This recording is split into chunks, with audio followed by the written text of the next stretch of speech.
इस वीडियो से पहले हमने डिस्कस कर लिया था 8 कंट्रीज़ के बारे में।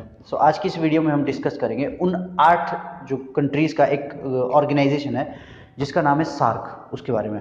देखिए, सार्क का जो पूरा नाम है that is south Asian association for regional council. अगर हम बात करें तो जो सार्क जो चार्टर था, सार्क चार्टर, ठीक है जी, वो साइन किया गया था 8 दिसंबर 1985 को, ठीक है जी। इसका जो सेक्रेटरीट बना था, अच्छा चार्टर जो था वो साइन कहाँ हुआ था, तो ढाका, ठीक है जी, ढाका में जो इसका चार्टर साइन किया गया था। फर्दर अगर हम बात करें तो सार्क का जो सेक्रेटरीट था, सेक्रेटरीट जो बना था वो बना था 17 जनवरी 1987 को। कहाँ पे, तो वो बना था काठमांडू में, ठीक है। कंट्रीज की बात करें तो 8 इसमें मेंबर कंट्रीज हैं, 8 इसमें मेंबर जो कंट्रीज हैं, ठीक है जी। कौन कौन सी कंट्रीज आती है, तो जो जिनको अभी तक हमने पढ़ा, तो सबसे पहले जी मालदीव्स, ठीक है जी। सेकंड पे आती है श्रीलंका, श्रीलंका। उसके बाद थर्ड पे आती है इंडिया, फोर्थ पे है अफगानिस्तान, पाकिस्तान। फिफ्थ पे आता है अफगानिस्तान, फिर आता है सिक्स्थ पे नेपाल, फिर सेवन्थ पे आता है इसमें भूटान, फिर एट्थ पे आता है इसमें नेपाल, भूटान एंड बांग्लादेश, बांग्लादेश, ठीक है। क्या चीन इसमें आता है, तो चीन इसका मेंबर नहीं है, वो क्या है, एक ऑब्जर्वर कंट्री है, ऑब्जर्वर कंट्री। कौन सी, तो चाइना, ठीक है जी। इनिशियली जो इसके फाउंडिंग मेंबर्स थे, फाउंडिंग मेंबर्स, तो वो थे इसमें 7, ठीक है जी, 7 इसमें फाउंडिंग मेंबर्स थे। लेकिन 2007 में इसमें किसे ऐड किया गया, तो अफगानिस्तान को इसमें ऐड किया गया, ठीक है। फर्दर अगर हम बात करें तो इंडिया की तरफ से जो इसरो है, ठीक है जी, इंडिया की जो स्पेस एजेंसी है दैट इज इसरो, इसरो ने एक सार्क जो सैटेलाइट है, सार्क सैटेलाइट, ठीक है, वो 2017 में लॉन्च किया था, ठीक है जी, 2017 में लॉन्च किया गया था। वो एक मल्टी फंक्शनिंग जो सैटेलाइट था, ठीक है, जिसका जो यूज़ ये सातों कंट्रीज यूज़ कर सकती है। कौन उसका यूज़ नहीं कर सकता, तो पाकिस्तान उसका यूज़ नहीं कर सकता, ठीक है। कोविड 19 फंड भी किसके द्वारा रेज किया गया था, एक कोविड 19 फंड जो है सार्क के द्वारा ही रेज किया गया था, ठीक है। अब इसके थोड़े ऑब्जेक्टिव्स के बारे में बात करें तो फर्दर हम बात करेंगे ऑब्जेक्टिव्स के बारे में कि क्या क्या ऑब्जेक्टिव्स या फिर एरियाज ऑफ कोऑपरेशन कौन कौन से हैं सार्क के। फर्दर बात करते हैं कि सार्क किन किन एरियाज ऑफ कोऑपरेशन पे काम करता है, ठीक है। तो इस स्लाइड पे आपके पास ये लिखे गए हैं, ठीक है, सारे एरियाज ऑफ कोऑपरेशन। आपको अगर आप इन्हें क्या कर लीजिए, नोट कर लीजिए। तो देखिए, एग्रीकल्चर एंड बायोटेक जो है उसमें क्या करता है सार्क का कोऑपरेशन, मतलब सार्क जो है काम करता है ट्रेड एंड फाइनेंसिंग हो गया, एजुकेशन हो गया, इंफॉर्मेशन कम्युनिकेशन एंड मीडिया से रिगार्डिंग जो भी काम है वो कहाँ कौन करता है, सार्क उसे करता है, ठीक है जी। साइंस एंड टेक्नोलॉजी हो गया, एनर्जी एंड एनवायरनमेंट हो गया, टूरिज्म एंड सोशल डेवलपमेंट हो गया, कल्चर हो गया and people to people contacts हो गए। ये एरियाज ऑफ कॉन्टेक्ट है किसी के सार्क के। फिगर्स की अगर हम बात करें तो 3% जो है टोटल वर्ल्ड का जो एरिया है, ठीक है, वो सार्क कंट्रीज के अंडर, मतलब सार्क कंट्रीज के अंडर आता है, ठीक है। 21% जो है पॉपुलेशन, ठीक है जी, वो कहाँ आती है, सार्क रीजन में आती है। और फर्दर अगर हम बात करें तो 4.21% जो वर्ल्ड की जीडीपी में कौन कंट्रीब्यूट करता है, सार्क, ठीक है। वर्ल्ड जीडीपी लिख लेता हूं मैं यहाँ पे, वर्ल्ड जीडीपी में कौन कंट्रीब्यूट करता है, तो सार्क कंट्रीब्यूट करता है। अच्छा, 4.1 की अगर हम फिगर्स में बात करें तो ये आ जाता है आपके पास 3.5 यूएस ट्रिलियन डॉलर्स, ठीक है जी। तो ये जो है आपके कुछ फैक्ट्स थे सार्क के संबंधित। अब हम आगे बात करेंगे म्यांमार के बारे में, ठीक है। ठीक है। और इसी म्यांमार के साथ ही हम शुरू कर देंगे आसियान कंट्रीज को पढ़ना, ठीक है। तो at the end of the ASEAN countries हम क्या करेंगे, आसियान के बारे में भी इसी तरह से डिस्कस करेंगे। सो सार्क कंट्रीज के बारे में पढ़ने के बाद अब बात करते हैं आसियान कंट्रीज के बारे में, जिसमें से जो हम पहली कंट्री पढ़ेंगे दैट इज म्यांमार, ठीक है। म्यांमार के प्रेजेंट सिनेरियो की अगर हम बात करें तो यहाँ पे जो शासन है वो है मिलिट्री रूल है यहाँ पे, ठीक है जी, मिलिट्री रूल, ठीक है जी। यहाँ की जो चांसलर थी, स्टेट चांसलर थी, जिनका नाम है आंग सान सूकी, आंग सान सूकी, ठीक है जी। उन्हें क्या कर दिया गया है, उन्हें पकड़ के जेल में डाल दिया गया है, ठीक है जी, जो कि एक बिल्कुल ही नेगेटिव स्टेप है इंडिया के पर्सपेक्टिव में अगर उसे देखा जाए, ठीक है जी। पॉलिटिकली और इसे थोड़ा वर्ल्ड इंडिया से रिलेट करने से पहले हम इसे थोड़े ज्योग्राफिकली चेक कर लेते हैं कि म्यांमार का क्या क्या ज्योग्राफिकली इंपॉर्टेंस है। देखिए शान का प्लेटू आप यहाँ देख रहे होंगे, शान का पठार, ठीक है जी, शान का पठार, ये शान प्लेट्यू लिख लेता हूं मैं यहाँ पे,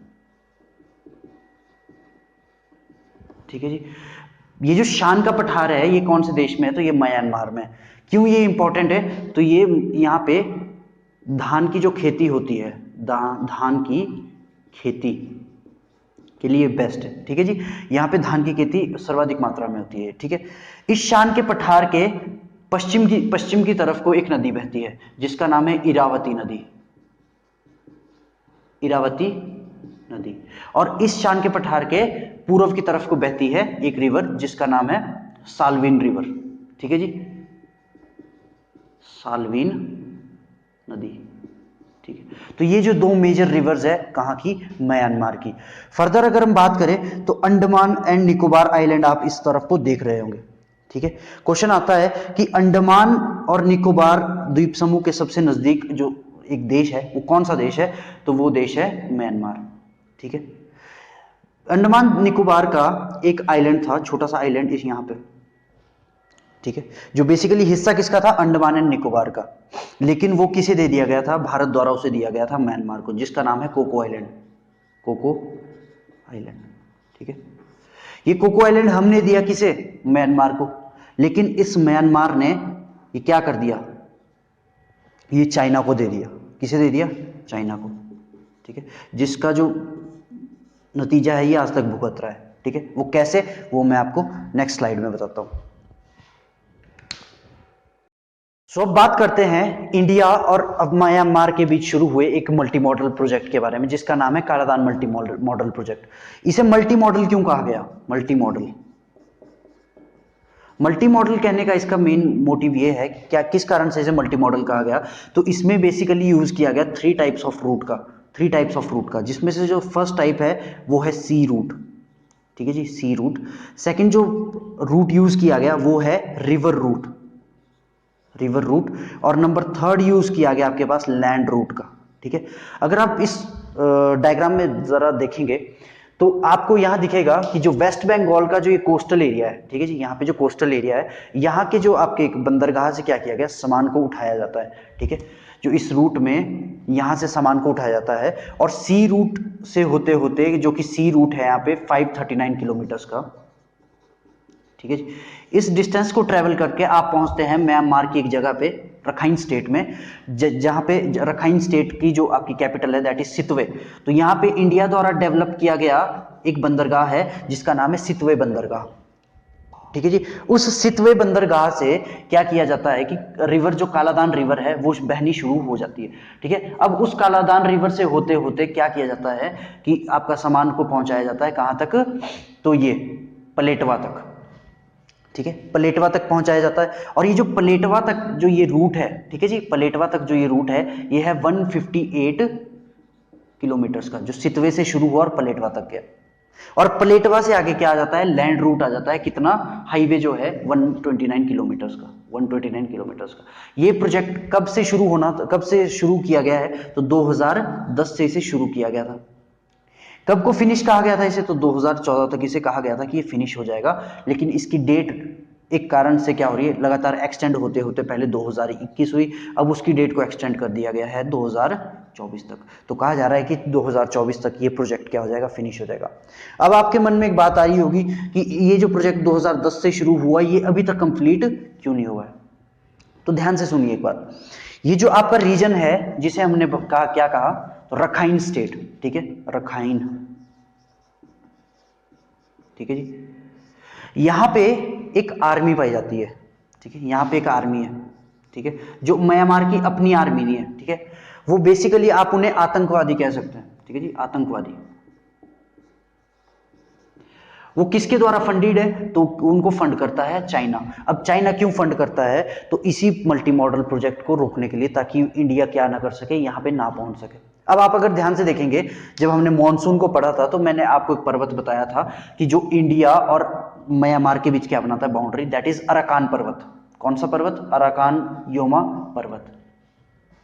अब ये जो अराकान पर्वत है इसके ऊपर आ जाता है आपका मीजो हिल्स, ठीक है, मीजो हिल्स इससे ऊपर आ जाती है, ठीक है। अब ये अराकान जो पर्वत है यहां से इधर की तरफ को आ जाता है आपकी रखाइन स्टेट, और यही वो रखाइन स्टेट है जहां से किनका पलायन हुआ था, आपके रोहिंग्या जो मुस्लिम है उनका पलायन हुआ था, ठीक है।